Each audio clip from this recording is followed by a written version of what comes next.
मैं हूं बीडी निज़ामी और आप देख रहे हैं न्यूज़ T20।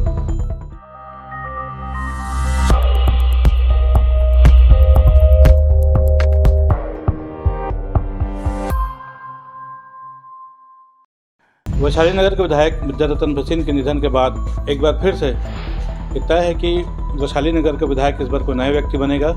हालांकि चुनाव का सिर्फ 6 महीने रह गए हैं आम चुनाव को।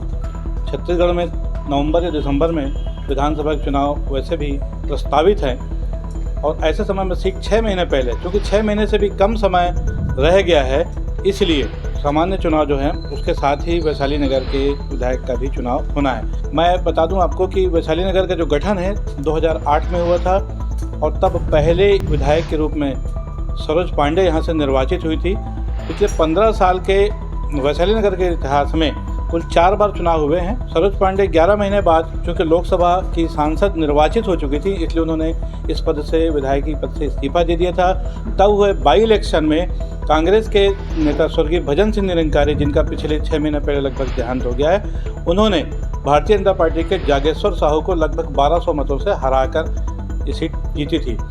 4 साल बाद जब दोबारा 2013 में आम चुनाव हुए, उस समय भारतीय जनता पार्टी की ओर से पहली बार विद्यारतन भसीन को टिकट दी गई और उन्होंने सीधे संघर्ष में भजन सिंह निरंकारी को लगभग 25,000 मतों से शिकस्त दी थी। कालांतर में 5 साल बाद एक बार फिर जब चुनाव हुए 2018 में, तब विद्यारतन भसीन के खिलाफ कांग्रेस के एक और नेता बीडी कुरैशी, जिन्हें कि कांग्रेस ने भिलाई नगर से टिकट नहीं दी थी, उनको अंतिम समय में वैशाली नगर से कांग्रेस का प्रत्याशी बना दिया गया था। वो भी लगभग 20,000 से ज़्यादा मतों से विद्यारतन भसीन के मुकाबले हार गए थे। अब स्थिति यह है कि 6 महीने पहले भजन सिंह निरंकारी जी का भी निधन हो चुका है। आज ही वर्तमान विधायक विद्यारतन भसीन जी का निधन हुआ है। अब सवाल है कि 6 महीने बाद इस सीट से कौन चुनाव लड़ सकता है। छत्तीसगढ़ में चूँकि भारतीय जनता पार्टी और कांग्रेस 2 प्रमुख पार्टियाँ ही हैं जिनके प्रत्याशी इस बार भी आमने सामने होंगे। सवाल ये है कि अब कांग्रेस की तरफ से कौन लड़ेगा और भारतीय जनता पार्टी से कौन उनका उत्तराधिकारी किसको बनाती है, ये बहुत सोचने वाली बात है। भारतीय जनता पार्टी ने वैसे भी आगामी चुनाव के लिए अपनी कमर कसी हुई और लगभग 2/3 से ज़्यादा विधायकों को बदलने की तैयारी है उनकी।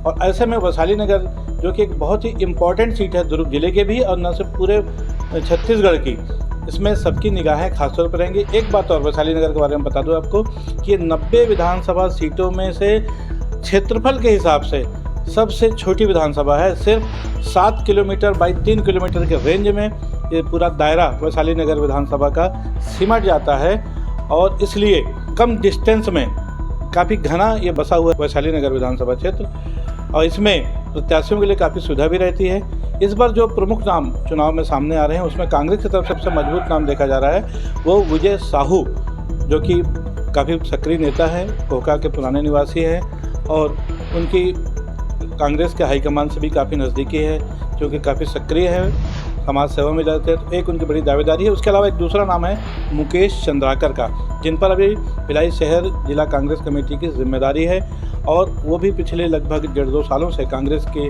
तमाम कार्यक्रमों में बहुत सक्रियता के साथ, बहुत सफलता के साथ उनको निष्पादित करते आ रहे हैं। एक नाम और है, वो है अरुण सिंह सिसोदिया का, जिनको हालांकि गृह मंत्री ताम्रध्वज साहू का काफ़ी करीबी माना जाता है और ये भी वैशाली नगर क्षेत्र में अपनी सक्रियता से एक मजबूत दावेदारी निसंदेह रखेंगे चुनाव के समय।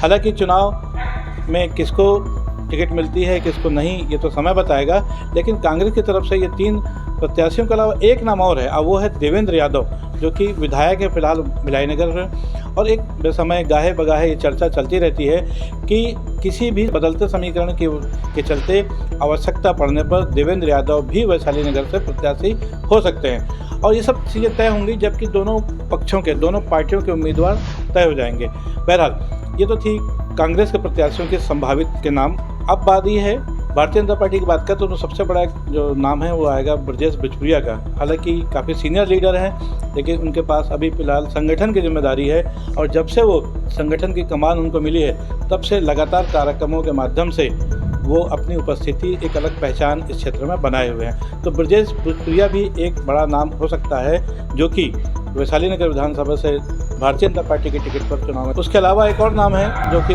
पार्षद के चुनाव में चुनाव हार चुके हैं वार्ड 7 से, रमेश श्रीवास्तव, उनकी तरफ से भी कोशिश है कि उनको भारतीय जनता पार्टी का प्रत्याशी बनाया जाए। और एक और नाम आ रहा है महिला प्रत्याशी का। भारतीय जनता पार्टी में नगर निगम भिलाई की महापौर रह चुकी निर्मला यादव, जो कि पिछले चुनाव से 1 महीना पहले कांग्रेस छोड़कर के भारतीय जनता पार्टी में शामिल हो गई थी, उनकी भी दावेदारी है। पूर्व मुख्यमंत्री डॉक्टर रमन सिंह के माध्यम से भाजपा में प्रवेश कर चुकी निर्मला यादव को भी आज लगभग 6 साल होने जा रहे हैं भारतीय जनता पार्टी में, और निसंदेह उनकी दावेदारी वैशाली नगर की टिकट के लिए बनती है। यदि कांग्रेस की तरफ से किसी अल्पसंख्यक का नाम लेने की बात आती है, क्योंकि अभी तक जितने भी चुनाव हुए हैं पिछले करीब 5-7 चुनाव 25-30 सालों में, उसमें से कांग्रेस 2 लोगों को टिकट देते आ रही है, एक तो मोहम्मद अकबर, दूसरा बीडी कुरैशी। लेकिन इस बार जो संभावना है वो ये है कि शायद बीडी कुरैशी की दावेदारी थोड़ी सी शायद कमजोर नजर आ रही है। ऐसे समय पे सीजो एंथोनी या इरफान खान, ये 2 नाम ऐसे युवा चेहरे हैं, इन पे कांग्रेस दांव लगा सकती है। बहरहाल लेकिन तो समय बताएगा कि कांग्रेस किस पर दांव लगाती है नहीं लगाती, या फिर जो क्षेत्रीयता है, खासतौर पे लोकलवाद कहा जाता है कि इसमें ये जो क्षेत्र खासतौर पर वैशाली नगर का, इसको आमतौर पर माना जाता है कि ये बाहरी बेल्ट है, इसमें यूपी बिहार के लोगों की तादाद काफ़ी ज़्यादा है। इसलिए इसमें अभी तक जितने भी विधायक जीते हैं उसमें कोई स्थानीय व्यक्ति विधायक नहीं बन पाया है चारों में से, चाहे वो सरोज पांडे हो, भजन सिंह निरंकारी हो, चाहे वो विद्यारतन भसीन हो। विद्यारतन भसीन 2 बार बन चुके हैं। तो इस बार कांग्रेस किसी स्थानीय चेहरे पर भी दांव लगा सकती है, इसमें सबसे ज़्यादा संभावना इसी बात को देख रही है। भारतीय जनता पार्टी क्या करती है तो समय बताएगा, लेकिन वैशाली नगर में का जो आगामी चुनाव है निसंदेह बहुत ही रोचक और रोमांचक होगा, क्योंकि 2 नए चेहरे इस सीट से 5वें विधायक के रूप में जो आजमाइश करेंगे, रस्साकसी करेंगे। परिणाम क्या होगा ये तो समय बताएगा, लेकिन भारतीय जनता पार्टी और कांग्रेस की जो तैयारियां हैं वो एक सीट पर रोमांचक संघर्ष होगा। और वैशाली नगर बहुत ही हाई प्रोफाइल सीट के रूप में इसको देखा जाता है, इसको माना जाता है। इसलिए यहाँ पर प्रत्याशियों के चयन से लेकर के जो चुनावी समीकरण, चुनावी पैंतरेबाजी होगी, उस पर भी सबकी निगाह रहेगी। बहरहाल आज के लिए बस इतना ही। हमारा ये विश्लेषण आपको कैसा लगा, इसको लाइक करें, शेयर करें और हमारे चैनल को सब्सक्राइब करें। जय भारत, जय छत्तीसगढ़।